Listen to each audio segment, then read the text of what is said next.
Assalamualaikum warahmatullahi wabarakatuh. Selamat pagi anak-anakku sekalian. Salam sejahtera bagi kalian yang bukan beragama Islam.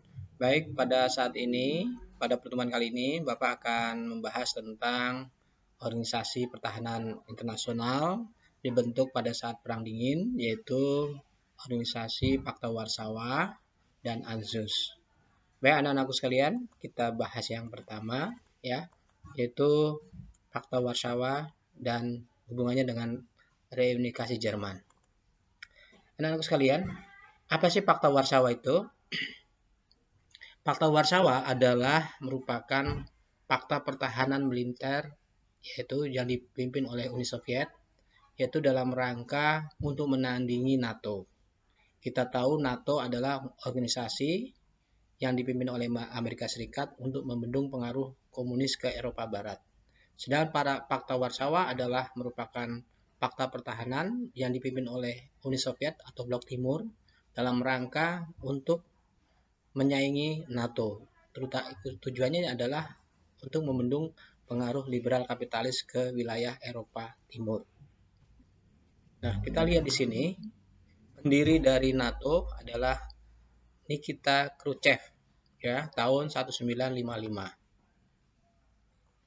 Nah, ditandatangani dan diresmikan tanggal 14 Mei 1955 yang keanggotaannya terdiri dari Uni Soviet, kemudian ada Rumania, ada Polandia, ada Jerman Timur, kemudian ada Cekoslovakia, ya, dan sebagainya, terutama negara-negara di kawasan Eropa Timur.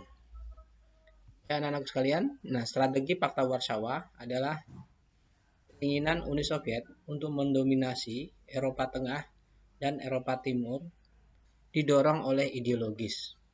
Dan satu lagi adalah geostrategis. Nah, yang dimaksud dengan ideologis adalah Uni Soviet menginginkan agar kawasan Eropa Tengah dan Eropa Timur itu adalah kawasan untuk ideologi mereka, yaitu ideologi komunis, yang tentunya dalam rangka untuk membendung pengaruh liberal kapitalis masuk ke wilayah Eropa, khususnya Eropa Timur dan Eropa Tengah. Jadi di sini diharapkan bahwa ideologi tersebut, ideologi sosialis komunis, dapat dengan kuat, ya, membendung pengaruh liberal yang masuk ke Eropa Timur.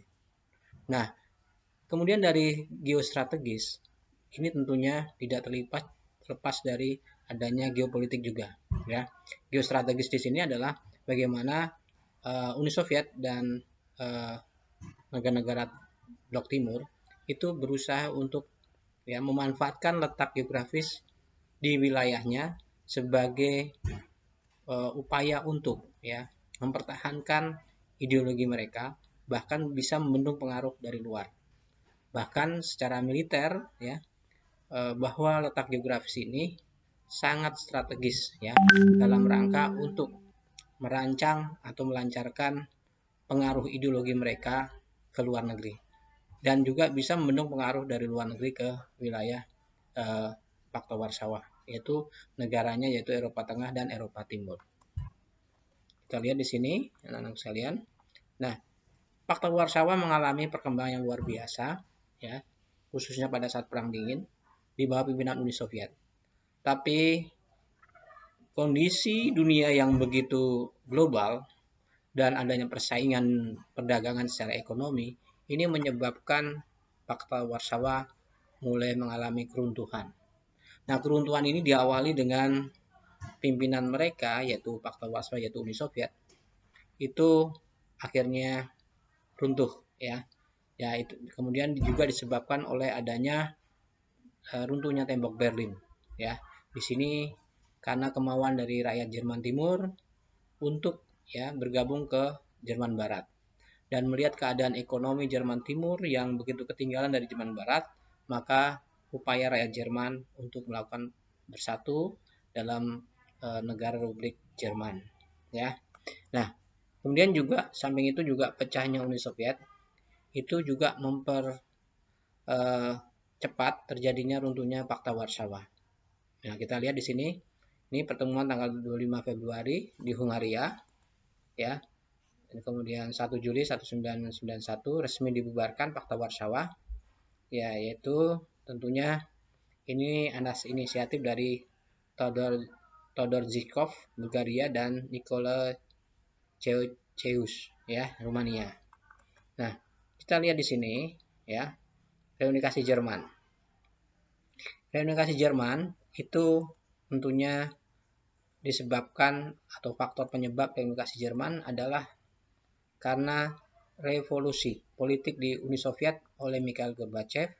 Kita tahu, ya, politik Gorbachev pada masa itu terkenal dengan reformasinya, yaitu dengan perestroika dan glasnost, yaitu keterbukaan di dalam bidang ekonomi dan juga di dalam politik.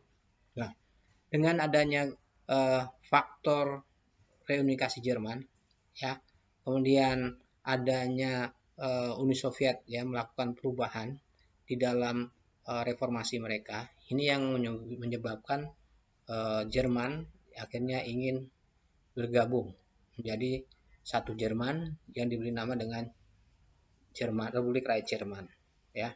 Nah, Republik Rakyat Jerman ini yang kemudian, ya, akhirnya Jerman bersatu, ya. Kemudian tanggal 3 Oktober 90, kemudian diadakan pemilu pertama di Jerman tanggal 2 Desember 1990. Ya, tentunya ini yang kemudian menyebabkan euforia yang sangat dikatakan senang sekali rakyat Jerman dengan adanya penyatuan Jerman. Dan ini bukti bahwa Jerman ingin sebagai negara yang demokrasi, bukan di bawah tekanan komunis. Kemudian pimpinannya adalah Helmut Kohl, ya, dari Jerman.